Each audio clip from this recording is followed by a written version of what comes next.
আলাইকুম। নাউন অংশ থেকে বিগত পরীক্ষায় আসা গুরুত্বপূর্ণ কিছু এমসিকিউ শেয়ার করছি। সহকারী প্রধান শিক্ষক এবং সহকারী শিক্ষক পরীক্ষায় আসা একটা গুরুত্বপূর্ণ প্রশ্ন। কোনটি কমন নাউন? সঠিক উত্তর খ এবং গ। হিউম্যান, হিউম্যান এবং পাইরেট। হিউম্যান এবং পাইরেট এই দুইটা হলো কমন নাউন। রোজারি হলো অ্যাবস্ট্রাক্ট নাউন। কোনটি কমন নাউন? সঠিক উত্তর হচ্ছে ক, পিউপিলস। পিউপিলস হলো common noun, Shamim proper noun, class team এগুলো হলো কালেকটিভ নাউন। নাম্বার 11, 11 নম্বর বলা হয়েছে কোনটি কমন নাউন? সঠিক উত্তর হচ্ছে খ, ব্যাংক। ব্যাংক হচ্ছে কমন নাউন। ট্রুথ, ট্রুথ হচ্ছে অ্যাবস্ট্রাক্ট নাউন। ভিক্টোরি, ভিক্টোরি হচ্ছে অ্যাবস্ট্রাক্ট নাউন। তারপর লেন্থ, লেন্থ হচ্ছে অ্যাবস্ট্রাক্ট নাউন এবং ব্যাংক, ব্যাংক হচ্ছে কমন নাউন। সো এই অপশনগুলোর মধ্যে কমন নাউন হচ্ছে ব্যাংক। নাম্বার 12, 12 নাম্বার বলা হয়েছে Anita is a good girl. এখানে গার্ল শব্দটা কি? সঠিক উত্তর হচ্ছে common noun. Anita is a good girl, এখানে গার্ল শব্দটা হচ্ছে কমন নাউন। নাম্বার 13, 13 নাম্বার বলা হয়েছে what kind of noun is girl. নিচেরটার মধ্যে গার্ল কোন ধরনের নাউন? সঠিক উত্তর হচ্ছে common noun. Dhaka is a big city, এখানে বিগ সিটি, সিটি শব্দটা কোন প্রকারের নাউন? সঠিক উত্তর হচ্ছে common noun. Dhaka is a big city, এখানে সিটি কোন প্রকারের নাউন? সঠিক উত্তর কমন নাউন। নাম্বার 15, 15 বলা হয়েছে drive the nail into the table. এখানে নেইল শব্দটি কোন প্রকারের নাউন? সঠিক উত্তর হচ্ছে common noun. Drive the nail into the table, এখানে নেইল শব্দটি কোন প্রকারের নাউন?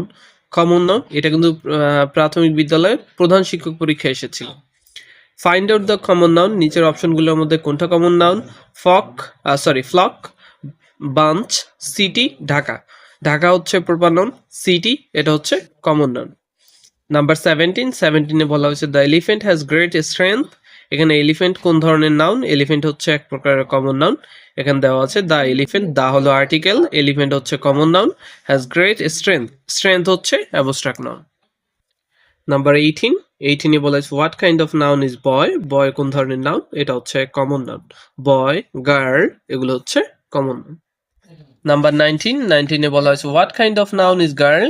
এটা দেখেন দশম বিসিএস এসেছে, প্রাথমিক সহকারী শিক্ষক এসেছে। সো এটা হলো গিয়ে কমন নাউন। বয়, গার্ল এগুলো হচ্ছে common noun. What kind of noun is man. Man কোন ধরনের নাউন? ম্যানও এক প্রকার কমন নাউন। যে নাউন দ্বারা সমজাতীয় কোনো ব্যক্তি বা বস্তু বা স্থানের নাম বোঝায় তাকে কমন নাউন বলে। যেমন student, tree, river, man, woman, boy, brothers ইত্যাদি। Number 21, what kind of noun is river. 44তম বিসিএস এসেছিল এবং আরো অনেকগুলো পরীক্ষা এসেছে। অথবা fill in the blank with the right option. River is an dash. River আসলে কোন ধরনের নাউন? রিভার এটা হচ্ছে একটা কমন নাউন। তথ্যটা মনে রাখতে হবে, রিভার কোন ধরনের noun? It's a common noun. Number 22, which type of noun is countable. Countable এই শব্দটা কোন ধরনের নাউন? এটা হচ্ছে এক প্রকার কমন নাউন, খুবই গুরুত্বপূর্ণ। কাউন্টেবল এটা কোন ধরনের নাউন? কাউন্টেবল এটা হচ্ছে common noun. Number 23, which one is a common noun. নিচের প্রশ্নগুলোর মধ্যে অপশনগুলোর মধ্যে কোনটা কমন নাউন? সঠিক উত্তর ইনফ্যান্ট। ইনফ্যান্ট মানে হচ্ছে শিশু, সো এটা হলো কি একটা common noun. Salt material noun, collective noun, আর এটা হলো অ্যাবস্ট্রাক্ট নাউন। সো সেই জায়গা থেকে ইনফ্যান্ট, ইনফ্যান্ট শব্দটা শিশু, এই সমজাতীয় সব শিশুকে বোঝানো হয়েছে, এক জাতীয়। সো এক জাতীয় সব শিশুকে বোঝানো হয়েছে, এই জন্য এটা হলো common noun. Infant common noun.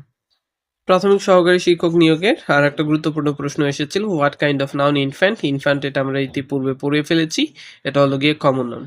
The poor are not always unhappy. পুয়াররা সবসময় আনহ্যাপি না। দ্য পুয়ার ইজ, এখানে দ্য পুয়ার শব্দটা কোন ধরনের নাউন? এটা হচ্ছে plural common noun. The poor are not always unhappy, the poor is dash noun. Poor কোন ধরনের নাউন? পুয়ার শব্দটা হচ্ছে প্লুরাল কমন নাউন। যে নাউন দ্বারা এক শ্রেণীর ব্যক্তিবস্তু, স্থান বা প্রাণীকে বোঝায় তাকে কমন নাউন বলে। যেমন student, tree, river, the poor, the rich, it etcetera. আসসালামু আলাইকুম। এই ভিডিওতে আলোচনা করব সমাজ থেকে আসা বিগত সালের বেশ কিছু প্রশ্ন যেগুলো বিভিন্ন পরীক্ষায় এসেছে। নাম্বার 1, পরস্পর অন্যযুক্ত দুই বা ততোধিক পদকে এক পদে পরিণত করার নাম কি? সঠিক উত্তর হচ্ছে সমাস। সমাস শব্দের অর্থ কি? সমাস শব্দের অর্থ হচ্ছে সংক্ষেপণ। ব্যাসবাক্যের অপর নাম কি? ব্যাসবাক্যের অপর নাম হলো বিগ্রহ বাক্য। খুবই গুরুত্বপূর্ণ একটি 13তম শিক্ষক নিবন্ধন এসেছিল, 12তম। ব্যাসবাক্যের অপর নাম কি? বিগ্রহ বাক্য। নাম্বার 4, নাম্বার 4-এ বলা হয়েছে সমাস নিষ্পন্ন পদটির নাম কি বা সমাসবদ্ধ পদকে কি বলে? সঠিক উত্তর হচ্ছে সমস্ত পদ। সমাস নিষ্পন্ন পদটির নাম কি? সমস্ত পদ। সমাসবদ্ধ পদের পরবর্তী অংশকে কি বলা হয়? উত্তর পদ বলা হয় অথবা পরপদ বলা হয়, দুটি সঠিক। সমাসবদ্ধ পদের পরবর্তী অংশকে কি বলা হয়? উত্তর পদ অথবা পরপদ। যে যে পদে সমাস হয় তাদের প্রত্যেকটির নাম কি? খুবই গুরুত্বপূর্ণ একটা প্রশ্ন, বিভিন্ন পরীক্ষায় এসে থাকে এটা।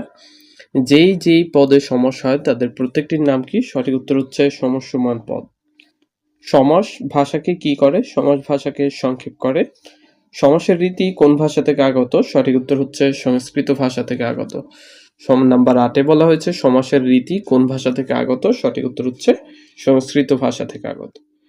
সাধারণত সমাসে কোন পদে কারক বিভক্তি থাকে? সঠিক উত্তর হচ্ছে বিশেষ্য পদে। সমাসে কোন কোন পদে কারক বিভক্তি থাকে? বিশেষ্য পদে। নাম্বার 10, 10 নম্বর বলা হয়েছে সমাস কত প্রকার? সমাস কত প্রকার? সঠিক উত্তর হলো প্রধানত সমাস হলো 6 প্রকার। সমাস কত প্রকার? প্রধানত সমাস 6 প্রকার। পরবর্তী প্রশ্ন নাম্বার 11, কোন সমাসে উভয় পদই বিশেষ্য? সঠিক উত্তর হচ্ছে দ্বন্দ্ব সমাস। কোন সমাসে উভয় পদই বিশেষ্য? দ্বন্দ্ব সমাস।